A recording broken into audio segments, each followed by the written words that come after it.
Me da muchísimo gusto conversar en esta ocasión para M Puebla con el diputado federal por Morena, Ignacio Mier Velasco. Nacho Mier, ¿cómo estás? ¿Cómo estás, mi querido Alberto? Un gusto saludarlos a todas y a todos. Estamos ya prácticamente en el marco del informe de actividades legislativas de la actual legislatura federal y tú has sido pues una pieza importante en el trabajo que se ha venido desarrollando durante los últimos 5 años. Quiero empezar por ahí, por digamos el génesis de cómo tú llegas a ser diputado federal y después llegas a ser o te llegan a elegir pues toda la bancada de Morena, del PT y del Verde como su líder, especialmente el grupo parlamentario de Morena. ¿Cómo surge todo esto? Fíjate que es muy curioso y muy gratificante y habla de la calidad humana, de la solidaridad, de la reciprocidad de Andrés Manuel López Obrador. Yo no había aceptado ningún cargo. Yo le dije que yo no quería participar, que mi misión y mi único interés es que él fuera presidente de México, terminar mi trabajo en Sinaloa y en Durango y regresarme a Puebla con mi familia, a ver crecer a mi niña, que en aquella época cuando me fui tenía 8 años, yo quería regresar a eso. Él lo sabía y me dijo, no, debemos de tener un plan B. Ojo, él siempre hablaba de plan B, no, un plan B. Le dije, ya no hay plan B, solo hay plan A, vas a ganar y vas a ser un gran presidente. Me dijo, no, Nacho, debemos hacer un plan B, si no, no estoy tranquilo. Y te tengo que cuidar porque el que más ha arriesgado durante todos estos años ha sido tú. Y el que nunca me ha solicitado ni ha querido, eres tú. Entonces yo te debo de cuidar. Quiero que aceptes ser senador de la República. Yo te voy a proponer. Y le dije, no, hombre. Me dice, no, no te preocupes porque te voy a poner a tu suplente. Y iba yo a ser el senador, iba yo en el 6º lugar. Pero cuando estábamos ya en los últimos días, un día me dice, oye, fíjate que me reuní con Germán Martínez y Gabriela Cuevas, que ellos tenían una presencia en la capital. Él había sido Germán, presidente del PAN, y nos van a ayudar, pero quiere ser senador. Le dije, dale mi lugar. No, ¿cómo crees? Dáselo. Nacho, es que tú siempre, así, porque el objetivo más importante es ganar la presidencia. Y por mí no te preocupes, dije, yo no quiero nada. Me dice, no, ¿por qué no te vas de diputado? Dije, no, vas, dale. Te quedas cerca, vas, viene. Le dije, no. Me dice, además te voy a poner al suplente porque te voy a convencer que te vengas. Soy diputado y efectivamente me pide después si quería yo estar nuevamente, me insiste, participar en su gabinete, en su gobierno. Yo le digo que no es porque no sea un honor, siempre va a ser un honor trabajar a tu país, pero yo quería ser honesto con él. Yo tenía el compromiso con mi hija, con mi familia, y sé que el país es más importante, pero yo no me podía abandonar como él lo había hecho. Y se lo dije, yo quisiera ser como tú en ese sentido, pero yo ya puse mi grano de arena y con eso ya estoy tranquilo, mi conciencia está tan tranquila porque vas a ser un gran presidente. Entonces me digo, ¿por qué no te quedas en la Cámara y me ayudas a recortar? Era cuando estaba la idea de quitarle el 30% a todos los presupuestos entre gastos médicos mayores, celulares, comidas, viajes, cirugías estéticas. El despilfarro El despilfarro, ¿no? Y yo lo había hecho en la Cámara de Diputados. En la Cámara de Diputados se gastaban 30 millones de pesos en galletas, por ejemplo, al año. O sea, casi 3 millones de pesos solo en galletas. Recortamos el presupuesto de la Cámara de Diputados el 30%. Eran 9,000, lo dejamos en 6,000 millones de pesos. Y funcionó, entonces lo hicimos para el resto.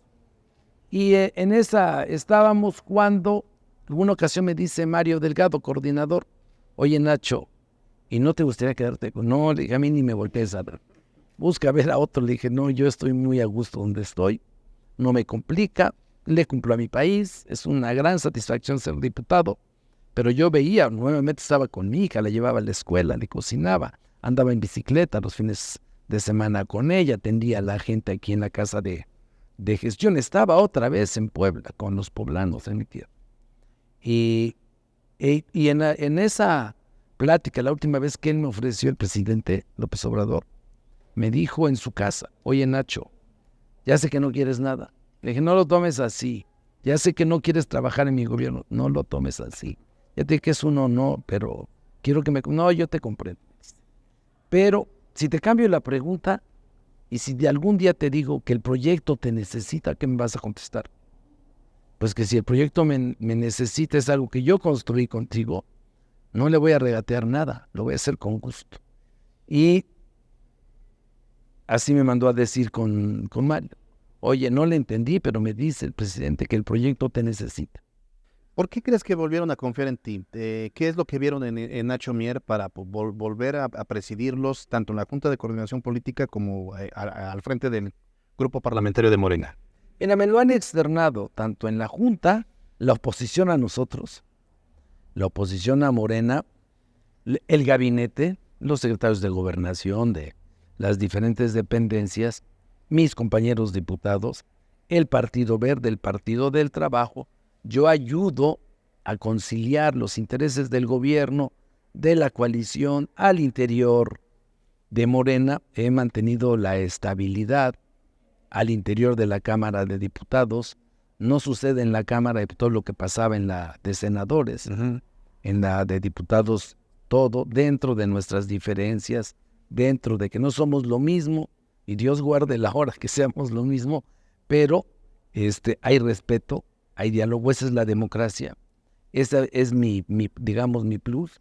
Yo creo que fue eso, ¿no? Yo creo que mi capacidad de diálogo, de llegar a acuerdos, de consensos, de que tengo palabra, soy confiable para la gente, es lo que más le he escuchado. En la anterior legislatura de donde fuiste coordinador, fue el periodo de 3 años de inicio del gobierno del presidente López Obrador, donde legitimó su gobierno, pero en la segunda es donde se consolida. ¿Cuáles consideras que son los principales logros de esta última legislatura que estás también presidiendo desde Morena? De esta fue, sin lugar a dudas, consolidar los programas sociales. Garantizar, no siendo mayoría Morena en esta legislatura, en la anterior éramos mayoría, en esta era más compleja, porque para ser mayoría en Cámara de Diputados se requieren 251 diputados. En la anterior éramos 266. Actualmente somos 201 diputados y requerimos la participación de todos. Y entonces fue mucho más complicado, pero logramos, sin lugar a dudas, lo más importante es la reforma a la industria eléctrica. Sin lugar a dudas, la nacionalización del litio, la reforma constitucional que garantiza la permanencia por los otros 8 años de la Guardia Nacional en este proceso de pacificación del país, sacar adelante de manera limpia todos los presupuestos de estos últimos 2 años y el que viene ahora. Fue muy importante el outsourcing, acabar con el outsourcing que lastimaba 4 millones de trabajadores. Haber otorgado las vacaciones dignas también es un logro. Haber hecho la reforma a las Afores para que coticen menos los trabajadores, también creo que es un logro importantísimo de esta legislatura. La reforma 3 de 3, que consiste en que ningún violentador, ningún deudor alimentario pueda participar en un proceso electoral. No lo van a ver en la boleta. Tampoco van a permitírsele a ellos que puedan ocupar un cargo en la administración pública a nivel municipal, estatal o federal. Lograr la igualdad sustantiva, haber garantizado que por primera vez la diversidad esté en la Cámara de Diputados. Esta legislatura es la primera en la historia de nuestro país que es mayoría mujeres, pero además es la primera donde están afromexicanos en la bancada de Morena, que están personas de la diversidad sexual, que existen discapacitados, migrantes y la población indígena representada también en la Cámara de las y los Diputados. Entonces, creo que la contribución que ha hecho esta legislatura a la transformación de México, se va a hablar de ella cuando pasen los años. Y en otras cosas que no tienen que ver con el trabajo legislativo, sí con la austeridad y el manejo racional de los recursos. Recuperamos el Palacio Legislativo. Es un palacio fantástico. Son 6 hectáreas la Cámara de Diputados. Trabajan más de 7,000 personas. Es una ciudad, tiene bancos, y tenía 40 años que no le metían la mano. Estaban hundidos los edificios derivados de los sismos. Se podía colapsar la Cámara. Recuperamos todo el edificio sin pedir dinero extra, con puras economías, ahí sí con economías. Recuperamos la garita, que es el tercer inmueble más antiguo en nuestro país. Fue el tercero que construyó Hernán Cortés en México. Lo recuperamos también. Tiene todo el estilo poblano, por cierto. Es del neoclásico, vayan a verlo. Vale la pena. A partir de este mes que va a salir la revista, va a haber visitas guiadas, son gratuitas. Yo voy a poner a disposición autobuses para que vayan a las escuelas, conozcan el Palacio Legislativo, el museo, la biblioteca, la explanada, el salón de plenos de la Cámara, todos sus salones, y el puente que comunica con la garita de San Lázaro, que es un edificio del siglo XVI, es el tercero, y vale la pena porque toda la decoración es poblana, el tallado de la madera es donde van a estar los principales documentos de la historia de nuestra patria. Está hecho por ebanistas poblanos y vale la pena que lo conozcan. Ahora, entendemos que siempre hay intereses de grupos, de partidos, y además hay que lidiar con los egos y las vanidades de los compañeros legisladores y más de otras fuerzas políticas. ¿Cómo se logra que en estas dos legislaturas no haya existido episodios que en algún momento vimos en periodos de Vicente Fox, incluso de Calderón y hasta de Peña Nieto, y lograr los consensos? Sí, no, casos y cacerolazos y todo. Yo creo que con el diálogo, mira, desde que yo encabezo la mayoría en la Cámara, 5 años, nunca han tomado la Cámara de Diputados. Hemos permitido que se manifiesten. Una vez que se instalan, yo personalmente salgo a hablar con ellos.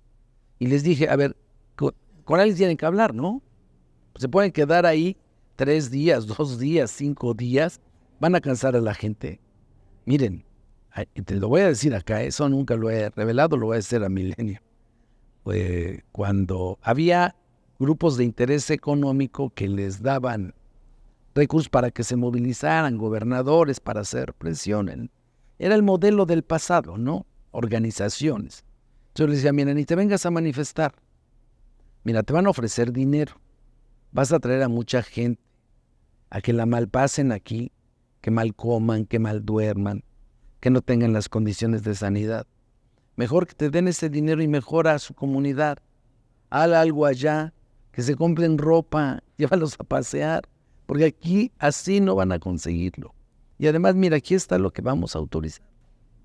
Entonces, esa manera de atender los problemas sin darle la vuelta, los mexicanos tenemos el derecho a manifestarnos. Tenemos el derecho a disentir, a no estar de acuerdo, porque no es un país democrático. Y la única manera de ejercer nuestra libertad es haciendo pequeños actos, triviales o importantes, trascendentes o intrascendentes. Pero si tú no ejerces tu libertad, difícilmente puedes sentirte realmente libre. Y yo lo que le digo, a ver, exprésense. Pero entre políticos es más complicado aún, ¿no? Porque siempre hay un interés que va por encima a veces lo que a la sociedad le conviene. A veces más bien lo que ellos y sus grupos creen que les convenga. ¿Cómo se lidia con eso? Pues yo creo que hablándoles con la verdad. Mira, ¿sabes cuál es la cosa que he aprendido en esto? Y se los digo a mis compañeros y luego se ríen. Les digo, a ver, a un político nadie le cree. Nadie, ni tu elector, yo creo que ya ni tu esposo o tu novia te cree a los políticos. Y como nadie nos cree, yo hablo con la verdad. Entonces yo les digo la verdad, te lo juro. Yo digo, a ver, la verdad, ¿qué quieren que me los cuente? Yo les digo la verdad. De todos modos no me van a creer. Y yo creo que mi carácter, incluso dicen la gente, de verdad, vas al Senado y todos son ceremoniosos, señor, se nos pase por acá, mire, no, permítame. Y en el caso de la Cámara, yo lo hice más relajado, menos solemne, pero no deja de ser significativo, ¿no? Y respetuoso. Pero disfrutan las reuniones de la Junta de Coordinación Política. Bueno, han ido con mucho temor ministros de la Corte, que nunca habían ido, ¿no? Y pensaban que iban ahí a enfrentarse ahí a la Santa Inquisición en la Cámara. Fue la presidenta del INE. Termina carcajeándose con nosotros por la manera en que la desarrollamos. Somos seres humanos de carne y hueso. Tenemos 2 ojos, 2 brazos. No somos extraterrestres. Y la política no tiene por qué hacerla de otra manera si somos humanos. Queda un año del gobierno de López Obrador y un año también de la legislatura. Y tú tienes intereses en Puebla. ¿Qué les queda pendientes? ¿Cuáles son las metas de aquí al cierre de este tercer año de legislatura? Mira, una que ya está a la minuta, yo la elaboré, es el tema de trata de personas, que complementa todo el trabajo para erradicar cualquier tipo de violencia. También la extendimos a otros seres sintientes. Lo platicaba en Milenio, fue el primer lugar donde lo dije. Los animales, sobre todo las mascotas, sienten igual que nosotros, sufren, te consuelan, ¿no? Te acompañan y son buenos compañeros. Sin embargo, no, el maltrato animal y el cuidado animal no se podía legislar porque la Constitución estaba hecha para humanos. Entonces metimos una iniciativa de reforma a la Constitución, al 73, para que pudiéramos legislar en el siglo XXI en favor de otros seres sintientes, en este caso preferentemente mascotas, y junto con ello entra en el artículo 4 constitucional el derecho a las mascotas a ser protegidos y cuidados y evitar el maltrato animal. Y ya con esas dos ya tenemos también la ley sobre cuidado y maltrato animal. Ya está en el Senado de la República, ya presenté un exhorto en el Senado para que le echen velocidad esos carnalitos y pueda salir la reforma e ir a los estados. También presentamos una iniciativa de reforma para que a las personas, a nuestros ausentes, las personas desaparecidas, sea un derecho su búsqueda y su protección a las personas desaparecidas, porque el problema no es solamente que desaparecen, sino que en el momento que desaparecen queda una incertidumbre jurídica sobre sus bienes, sobre la tutoría que tienen sobre hijos, hijas, y no solamente es la desgracia de tener a la persona, al familiar, al conocido desaparecido, al papá, a la mamá, al hijo, sino que además todo lo que él tenía estando presente en su ausencia genera muchas problemas. Entonces la gente tiene que estar padeciendo, no pueden hacer uso de sus bienes, no pueden declararlos su ausencia, porque en México no había declaración de ausencia, es naces y mueres. Oye, ¿y si estás y no estás muerto? ¿Y si apareces dentro de años después? Claro. Entonces son 115,000 desaparecidos, no es una cosa menor. Y las familias no pueden disponer del patrimonio. Nada. Entonces es la verle desgracia. Claro. Es revictimización de las personas. Y si ponemos por encima de nuestros intereses o diferencias la obligación constitucional del Poder Judicial de garantizar justicia, esa es su chamba, que los mexicanos tengan justicia pronta, expedita y gratuita. Si el Poder Legislativo hacer leyes, no hacer grilla, y el Poder Ejecutivo ejecutar lo que le aprueba a la Cámara y lo que revisa el Poder Judicial, si los tres poderes en este país hiciéramos cada quien nuestra chamba, con austeridad, sin miseria, sí con austeridad, privilegiando que el dinero vaya y esté orientado para lo que debe de ser. El principal recurso en la Cámara es para hacer leyes. El principal recurso del Poder Judicial debe ser para garantizar justicia. El principal uso del recurso en el Poder Ejecutivo es garantizar salud, educación, bienestar para los mexicanos. Si eso lo logramos y lo hacemos todo, yo no veo por qué razón no podamos llegar a acuerdos. Y va a haber acuerdo, igual en el INE. El INE también se va a dar ellos mismos, ya lo platiqué, ya les dije por dónde. Mucha gente tiene su preocupación es que vayan a desaparecer los programas sociales, que con las elecciones del 24 vengan algunos ajustes. ¿Cómo va a venir el presupuesto a nivel federal? Y de ahí, ¿cómo Puebla se va a beneficiar de que el que esté tomando las decisiones sea un poblano? Bueno, primero decirles que está en la Constitución el derecho y la obligación de recibir los programas sociales. O sea, esos no pueden desaparecer, salvo que gane PRI, PAN, PRD y Movimiento Ciudadano, que han estado en contra, la mayoría calificada, y ni aún así van a poder Es muy difícil lograr una mayoría calificada. Se requieren 334 diputadas y diputados para hacer una mayoría. Entonces, eso está garantizado en el presupuesto. Va a haber un incremento de casi el 25%, va a ser de 770,000 millones de pesos. Para que se den una idea, llevar ese beneficio a 30 millones de familias mexicanas es el equivalente a 7 veces el presupuesto del estado de Puebla de todo un año. Luego, ¿qué otra cosa está garantizado?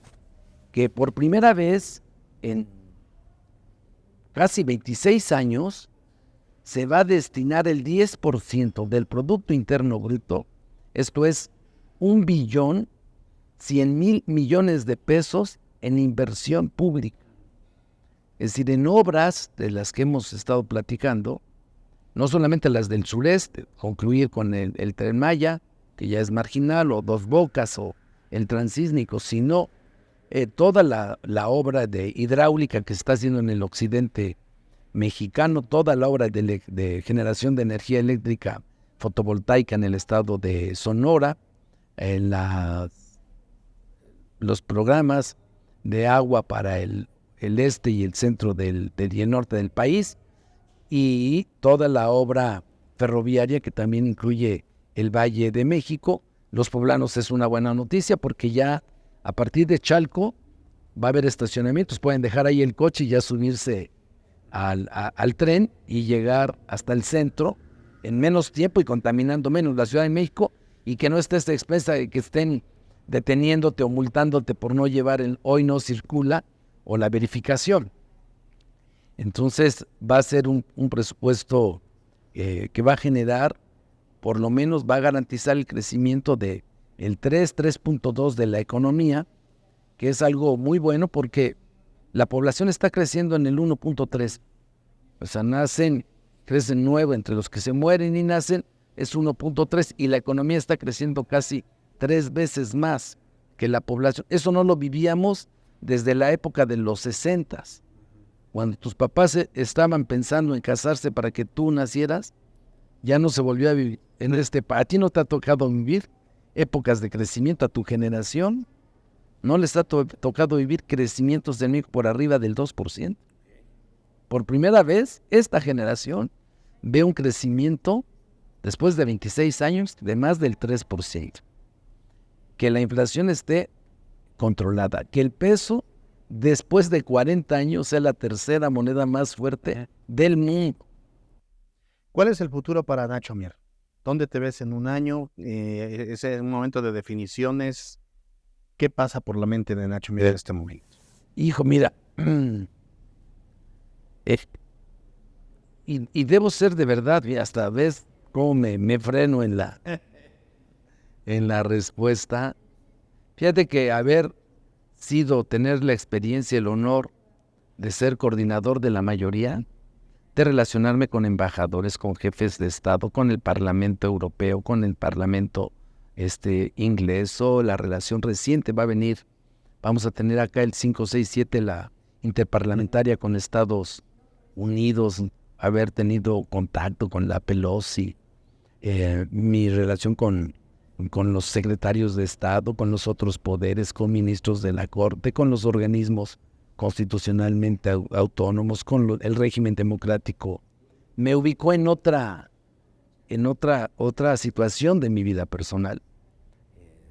Tenía yo claro que de los 3 puestos más importantes en el poder administrativo y político de México, yo ocupaba uno de los 3, que el poder legislativo con el poder ejecutivo, con el presidente de México, era el que tenía mayor relación, y que yo servía de punto de unión con los otros 2 poderes y las otras instituciones, porque por alguna razón no entendían la austeridad, no entendían los nuevos tiempos de México, y yo tenía que equilibrar por el presupuesto y por las leyes que pasan por la Cámara de Diputados con empresarios, el Consejo Coordinador Empresarial, los hombres más ricos de México, las instituciones. Fue otro nivel. Sin embargo, Puebla es mi tierra, es mi patria. Aquí en Puebla está mi ombligo, allá en Tecamachalco, soy Inguiba, soy Popoloca, tengo un apellido, un patrimonio, que fue lo más valioso que me dejaron desde mis tatarabuelos.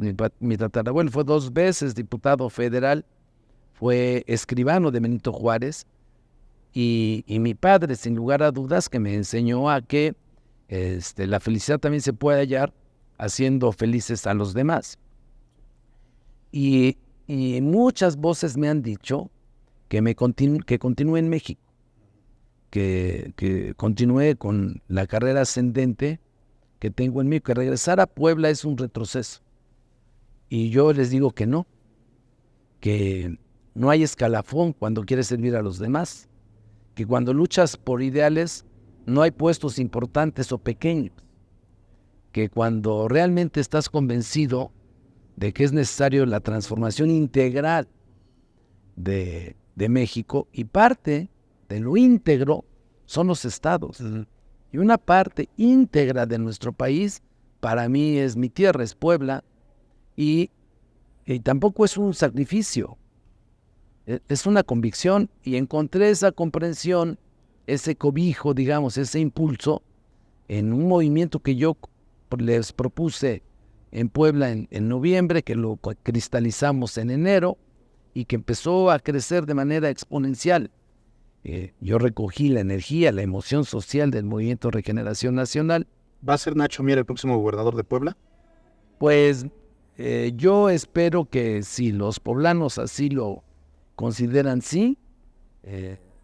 Yo sí creo en la democracia, no creo en el abuso del poder, no creo en la manipulación, ni en el acarreo, ni en hacerles manita de puerco a la gente, ni utilizar programas. Y quien eso lo haga no debe de estar en Morena. Y yo lo voy a señalar, yo sí lo digo con todo respeto, me costó muchos años de mi vida.